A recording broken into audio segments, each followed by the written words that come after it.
Bien, ¿qué tal? Un saludo desde Argentina. En esta instancia, en este primer Congreso RIMEC tan esperado, en memoria de la doctora Eva Parra Membrives, vamos a compartir con ustedes un proyecto de trabajo en la Universidad Nacional de Río Cuarto, en el que en un espacio intercátedras em, trabajamos el abordaje de la elaboración de dispositivos audiovisuales que abordan la problemática de género, específicamente masculinidades, para la implementación en talleres en otras modalidades de la educación en Argentina. Talleres que aborden problemáticas de género, específicamente vinculadas con masculinidades. En la contemporaneidad de los estudios de género y de los feminismos, se entiende como un lugar común la necesidad de abordar teórica, crítica, históricamente la construcción social de sentidos sobre las masculinidades y la puesta en tensión de la masculinidad hegemónica cis heteronormativa.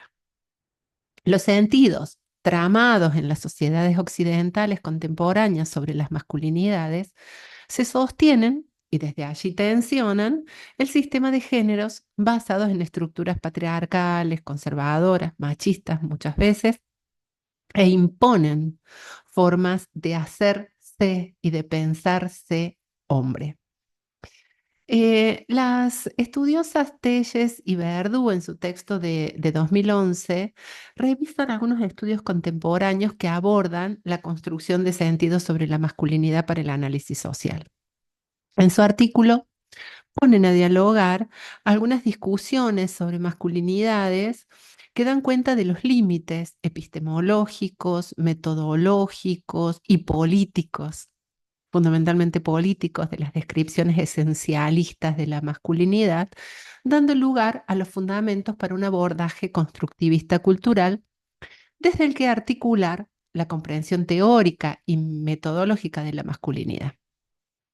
Desde estos abordajes culturalistas es posible dar cuenta de contradicciones, interseccionalidades, desplazamientos, prácticas, consumos, códigos emergentes, nuevos, novedosos, en convivencia con tradiciones patriarcales conservadoras que se comprenden desde el entramado de género pensado como un articulador de la realidad social vincular.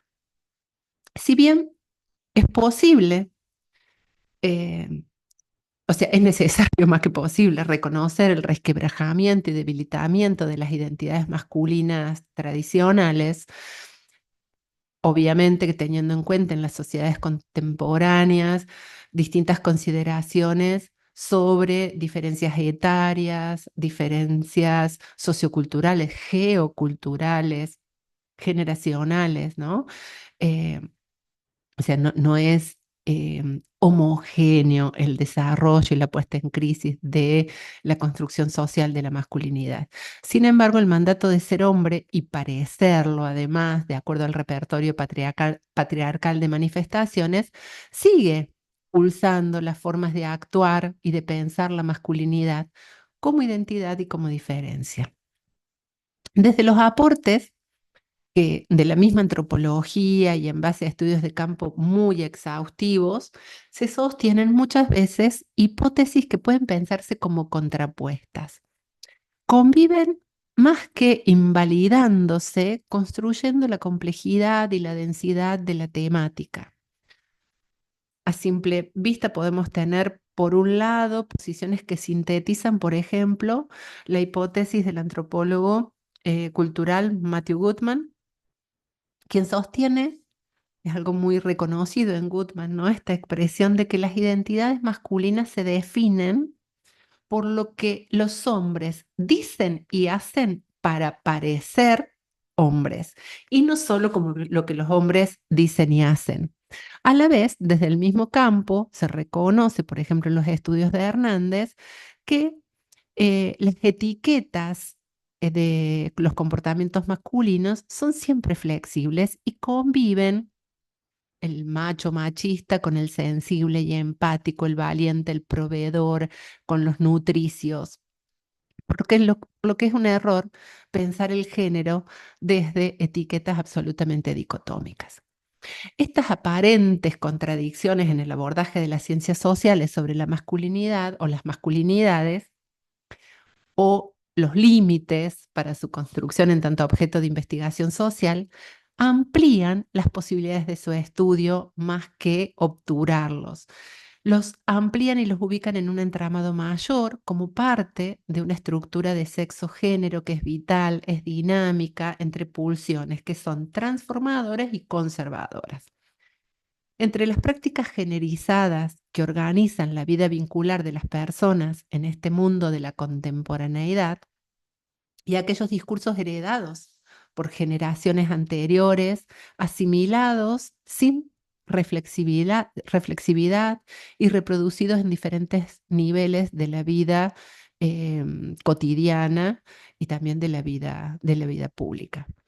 Sin embargo, las discusiones en el campo epistemológico sobre la fluidez de la masculinidad como identidad, a su vez, encuentran su revés en muchos y consolidados discursos y prácticas cotidianos que modelan los procesos de construcción de las identidades masculinas en las etapas de la niñez y de la adolescencia. En esas etapas, las instituciones educativas cumplen un rol fundamental. De allí la propuesta de discusión y nuestro proyecto de producción de audiovisuales para problematizar la construcción identitaria masculina y su curricularización en el marco de la ESI, Educación Sexual Integral en Argentina, o, como se la conoce en la región, la EIS, la Educación Integral de la Sexualidad. El abordaje educativo de las masculinidades no está pensado ni como activismo ni como academicismo, sino como un proceso autorreflexivo, constructivo, de sentido sobre géneros e identidades, especialmente y en este caso sobre lo masculino y masculinizante y sus tensiones vinculares intra e intergéneros. La trama social del sentido común sobre la masculinidad, que es conservadora, estereotipada y proyectada a través de toda una práctica simbólica de género, juegos, chismes, chistes, guiones de estética condicionados por el género, reparto de roles y expectativas generizadas en el ámbito doméstico y en el ámbito público, actitudes y aptitudes esperadas según el género asignado biológicamente, una gramática de las emociones masculinizantes, entre otras, en general que son conservadoras y patriarcales, construyen, proponen e imponen un tipo de masculinidad sobre muchas otras posibles. Esta masculinidad a la que llamamos hegemónica toma la forma de una norma o una ley que determina lo esperable socialmente de las personas que la misma sociedad identifica como masculinas de acuerdo a rasgos estereotipados. Bien, a la mirada de la sociedad no cumple con esos rasgos. Por otro lado, es imposible pensar que alguien pueda cumplir totalmente y ahí está la perversión de estas etiquetas genéricas. Quien no lo cumpla, dijimos, será ubicado en el lugar de inferioridad y plausible de ser socialmente sancionado. Esa sanción en el contexto escolar, como en otras instituciones conservadoras, se traduce en diferentes tipos de violencia físicas y simbólicas. Una de las consideraciones necesarias a la hora de abordar las múltiples violencias que pueden ejercerse por identidades y prácticas generizadas es aquella que complejiza y desgeneriza a la propia violencia. No podemos pensar que ni en la vida social, ni en las prácticas escolares, el hostigamiento, la discriminación, la persecución motivadas por el género son ni exclusividad de varones, ni exclusividad de varones cis heteronormativos. Hay personas mujeres, que organizan su sentido sobre el género, sobre patrones patriarcales y condenan y hostigan a las disidencias. Hay varones que no responderían a los patrones cis heteronormativos, que quizás en la vida íntima pueden ser personas afables, respetuosas, pero que en la vida social necesitan afirmarse en prácticas violentas para no, justamente como miedo y respuesta a una posible, a ser ellos víctimas de hostigamiento. Por lo tanto, una de la primera cuestión que tenemos que hacer consciente es esta, ¿no? De complejizar y degenerizar las propias prácticas violentas. Sin embargo, estudios como el de Stefano Barbero de 2017 dan cuenta que el acoso y el hostigamiento escolar tendría dos dimensiones. Una está vinculada con no cumplir con lo que sería la estética hegemónica, los cánones de belleza hegemónicos, y por otro lado las opciones de género y comportamiento sexual no hegemónicas, es decir, que ponen en tensión el sistema sexo-género heteronormado. Esta última es mucho más frecuente, nos dice de Stefano Barbero, es mucho más invisible y está mucho más normalizada entre varones. Y encuentra su intersección en las relaciones de dominación-subordinación, midiendo los límites de las masculinidades con violencia, pero también con mucho miedo y mucho silencio. Es por todas estas consideraciones que consideramos fundamental y necesario el abordaje de las masculinidades en las escuelas.